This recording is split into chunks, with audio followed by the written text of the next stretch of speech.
نحمدہ ونصلی ونسلم علی رسولہ الکریم اما بعد فاعوذ باللہ من الشیطان الرجیم بسم اللہ الرحمن الرحیم۔ پچھلے ویلاگ کے اندر میں نے سورہ یاسین کے حوالے سے کچھ بات چیت کی تھی۔ میں نے کہا تھا سراپا سورہ یاسین کے اندر ہدایت، نور، خیر، فضل ہے، لیکن اس کے اندر چند آیات ایسی ہیں جن کی اپنی تاثیر اور طاقت ہے۔ جس طرح قرآن مجید کا دل سورہ یاسین ہے، اور پھر سورہ یاسین کا دل سلام قولا من رب الرحیم ہے۔ سلام قولا من رب الرحیم بیسک اس کا جو وظیفہ، اس کا جو عمل، وہ ہر کام میں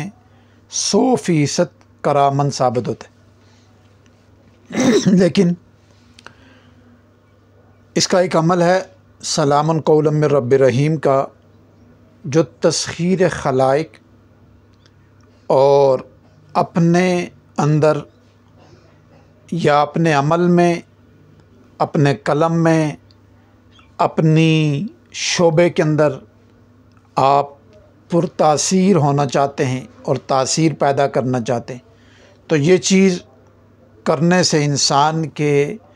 اندر اللہ تعالیٰ بہت ساری ایسی چیزوں کو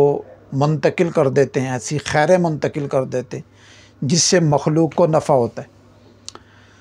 کیونکہ سلام قولا من رب الرحیم کا ترجمہ، اس کا مفہوم کے اوپر انسان تھوڑا توجہ کرے تو سلامتی، سلام اللہ کی طرف سے آ رہا ہوتا ہے۔ تو انسان اسی تصور میں اور اسی وجد والی کیفیت اور اسی ایک مراقبے کی شکل کے اندر اگر اس کو روزانہ کی بنیاد پہ صرف چند دفعہ سوچے بھی، تو انسان کے اندر وہ اللہ تعالیٰ جو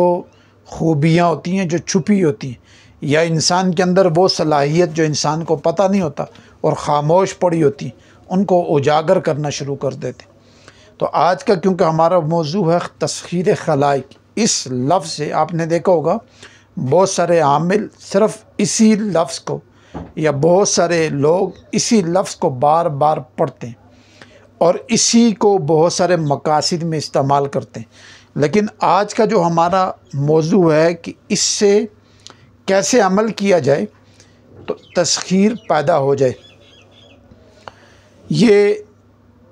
ہر مہینے کی، اسلامی مہینے کی ابتدا سے اس عمل کو شروع کیا جاتا ہے۔ عشاء کے بعد روزانہ اس کو 1200 مرتبہ پڑھنا پڑتا ہے،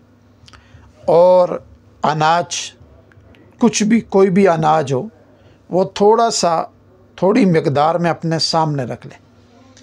اور یہ تصور کرے کہ اللہ تعالیٰ مخلوق کو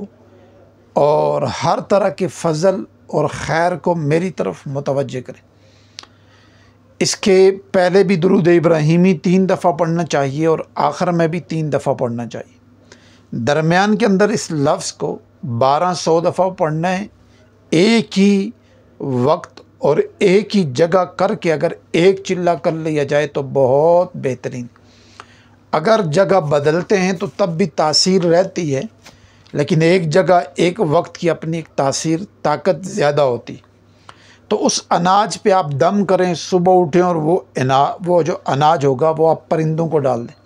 چیونٹیوں کو ڈال دیں، قبرستان میں پھینک دیں، یا ایسی جگہ پھینکیں جہاں سے آرام سکون سے یہ مخلوق اٹھا کے اس کو استعمال میں لے۔ سلام قولا من رب الرحیم 1200 مرتبہ اس نیت سے پڑھیں۔ ایک تو نیت یہ کر لیں کہ میرے تسخیر کا جتنے بھی معاملات ہیں، رکاوٹیں ہیں میرے اور لوگوں کے درمیان، وہ ختم ہو جائیں اور اللہ تعالیٰ ان کو میری طرف متوجہ۔ دوسرا یہ مقصد کو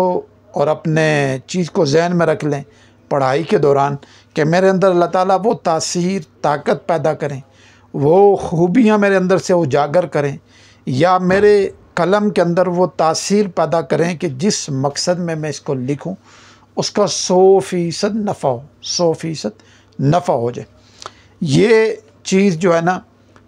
اکثر آدمیوں کے پاس دیکھی بھی ہے کہ بہت سارے بندے ایسے ہوتے ہیں ان کے پاس ہجوم ہوتا ہے، لیکن کیونکہ شفا من جانب اللہ ہوتی ہے تو اکثر لوگ وہاں سے خالی لوٹتے ہیں، پھر ہجوم بنتا ہے، پھر لوگ خالی تو اس چیز کو حاصل کرنے کے لیے بھی یہ نیت کر لی جائے تو جہاں اللہ تعالیٰ لوگوں کو متوجہ کریں گے وہاں شفا بھی اور تاثیر بھی منتقل کرتے ہیں اور اس کا پھر نفع اور فائدہ ہوتا ہے۔ تو اس لیے یہ گزارش ہے کہ اس چیز کے اوپر اسلامی مہینے کے پہلے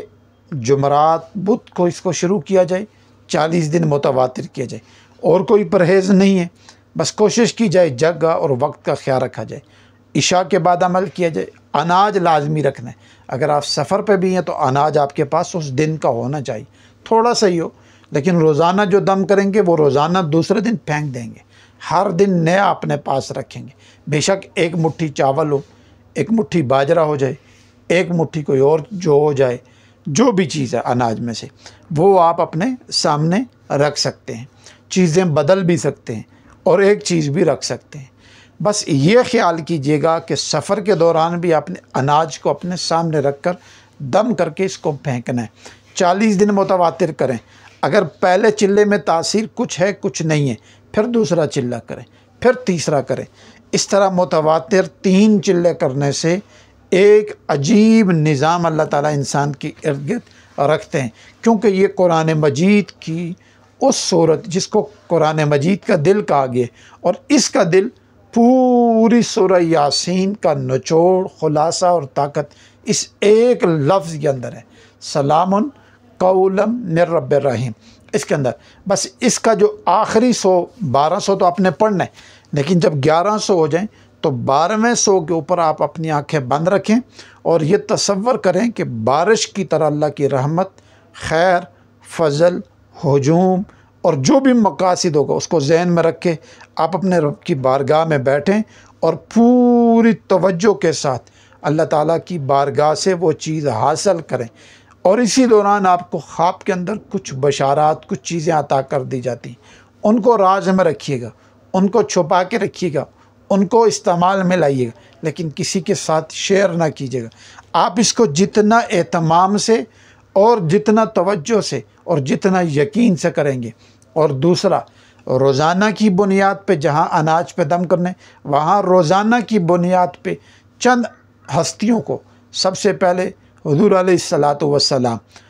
اس کے بعد حضرت خواجہ خضر علیہ الصلاۃ والسلام، اور اس کے بعد تمام اصحاب اور تمام اہل بیت عظام اور تمام امہات المومنین کی روح کو ہدیہ کرتے رہنا ہے۔ یہ جو بھی پڑھائی کرنی ہے ان کی روح کو ہدیہ کرنے، ان کے توسط سے پھر اللہ سے مانگنا ہے، یہ اپنے روزانہ کی بنیاد پہ کرتے رہیں۔ بس چند عرصہ جو میں نے طریقہ بتایا اس پہ توجہ کریں، کسی اور عمل کی آپ کو پھر ضرورت نہیں پڑے گی، اسی کے اندر سے اللہ تعالیٰ انشاءاللہ ایسا نفع اور خیر پیدا کر دیں گے کہ آپ ہر طرح سے ہرے بھرے ہو جائیں گے۔ السلام علیکم ورحمۃ اللہ وبرکاتہ۔